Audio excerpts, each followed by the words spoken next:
हिंदू शास्त्र के अनुसार 4 धाम में से एक धाम है पुरी के जगन्नाथ जी टेम्पल और हर एक धाम एक एक युग को दर्शाते हैं। जैसे कि बद्रीनाथ धाम जो सत्य युग को दर्शाते हैं, रामेश्वरम धाम जो त्रेता युग को दर्शाते हैं और द्वारिका धाम जो द्वापर युग को दर्शाते हैं, पुरी धाम जो कली युग को दर्शाते हैं। बट जगन्नाथ जी के इनकम्प्लीट मूर्ति को पूछते हैं हम, पर क्या है इसके पीछे का कहानी, चलिए जानते हैं। Hello everyone, welcome to this channel Kite of Knowledge. और ये कहानी शुरू होता है उड़ीसा के एक बहुत ही वाइज एंड ब्रेव किंग इंद्रदम्न से। एक ऐसा किंग जो लॉर्ड विष्णु के बहुत बड़ा डिवोटी थे और उनके लाइफ के ज़्यादातर टाइम भगवान की पूजा करने में लगाए थे। एक दिन रात में जब राजा सो रहे थे तब उनके सपने पे लॉर्ड विष्णु जी आए और राजा को बोला, कलिंग रीजन के एक जगह पे जो पुरी से ज्यादा दूर नहीं है, ऐसे जगह पे एक ऑब्जेक्ट है जो मेरा प्रेजेंस को दर्शाते हैं। अब ये बाहर लाके पूरी दुनिया के सामने रिवील करने का टाइम आ चुका है और मैं तुम्हें चूज करता हूँ इस काम को कंप्लीट करने के लिए। ये बोल के डिसअपियर हो गया। राजा नींद से जाग गए और बहुत ही एक्साइटेड एंड ब्लेस्ड फील किया कि भगवान खुद उनको इस काम के लिए चूज किया। और इसके साथ उनको एंजाइटी भी हो रहा था कि भगवान उनको कोई आइडिया नहीं दिया कि कहाँ और कैसे उनको ये डिवाइन ऑब्जेक्ट मिलेगा। इस बारे में बहुत चिंता करने के बाद समझदारी से उनके 4 काउंसिलर को चूज किया और 4 डायरेक्शन में भेज दिया वो डिवाइन ऑब्जेक्ट ढूंढने के लिए। और इन 4 काउंसिलर्स में से सबसे ब्रिलियंट थे यंग विद्यावती, जिनको ईस्ट के डायरेक्शन में भेजा गया था।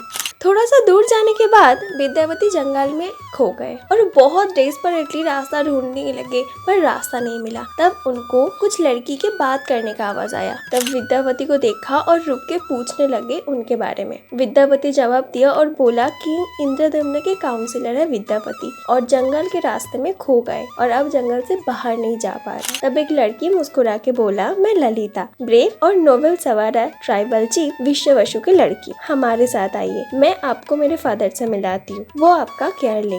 विश्ववसु वेलकम किया गेस्ट को और विद्यावती को बोला जब तक वो चाहे तब वहाँ पे रह सकते हैं।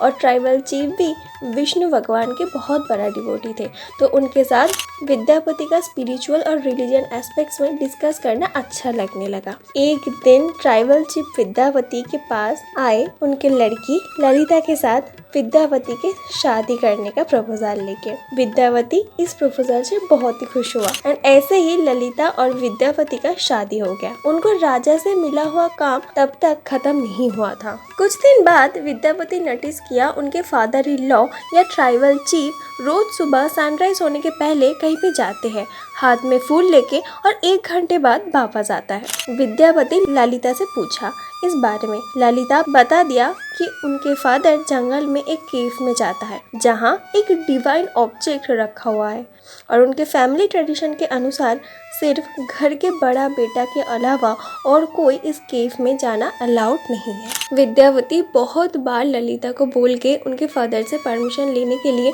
मजबूर कर दिया और ललिता उनके फादर को बहुत बार रिक्वेस्ट करने के बाद आँख में पट्टी बांध के वहाँ जाने का परमिशन दे दिया। पर विद्यावती ललिता को छुपा के पूरा रास्ता मास्टर सीट्स ड्रॉप करते हुए गया ताकि बाद में वापस विद्यावती वहाँ जा पाए।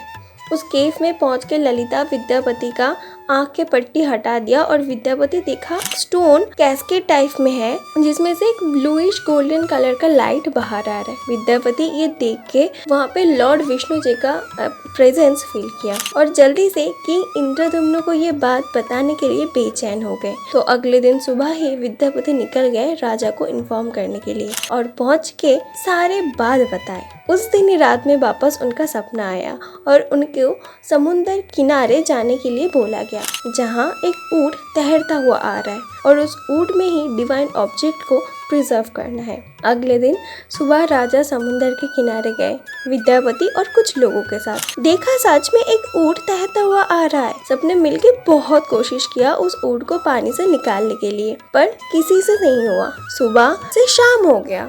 थका हुआ राजा समुद्र के किनारे बैठ गया। तब उनका एक विजन आया। विश्ववसु एक एम्प्टी केव के सामने शौक होके बैठा है बिना कुछ खाए। अगले दिन सुबह गए उनके पास और क्षमा मांगते हुए सच सच सब कुछ बता दिया और बताए कि कैसे अभी टाइम आ चुका है भगवान को सामने लाने का। तब राजा और विश्ववसु दोनों साथ में मिलके उस ऊंट को जमीन में लाने में कामयाब हुआ। किंग को ये समझ आ गया कि मिशन अभी भी इनकम्प्लीट है, क्योंकि इसमें भगवान का मूर्ति भी बनाना पड़ेगा। तब कलिंगा में बहुत सारे कार्वर थे और उनमें से किसी को भी ऊंट के कर्विंग करना नहीं आता था।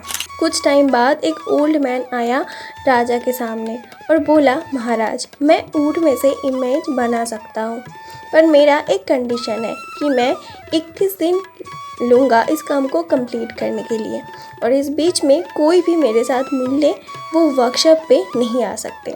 किंग इंद्रदुम्न तभी राजी हो गए। कार्वर इमीडिएटली उस वर्कशॉप के अंदर गए और लॉक कर दिया। इंद्रदम्न के क्वीन थे क्वीन गुंडीचा। गुंडीचा रोज कार्वर के काम का आवाज सुनते थे। ऐसे ही दिन चलता गया और आवाज धीरे धीरे कम होता गया और एक दिन वो आवाज बिल्कुल ही आना बंद हो गया।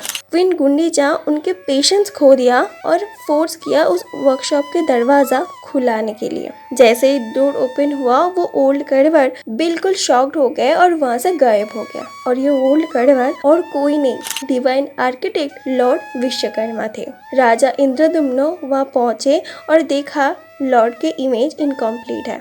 तब बहुत ही अपसेट हो गए और खुद को ये बोलने लगे कि भगवान ने मुझे एक काम दिया था और वो करने में भी मैं फेल हो गया। पर भगवान की लीला कौन ही समझ पाता है। उसी टाइम वर्कशॉप में एक डिवाइन वॉइस सुनाई दिया जिसमें ये बोला गया कि राजा, इतना अपसेट मत हो, मुझे ऐसे ही पूजा करो जैसा मैं हूँ। मेरा इनकम्प्लीट मूर्ति दर्शाते हैं मानव जाति का स्थिति और द स्टेट ऑफ मैनकाइंड।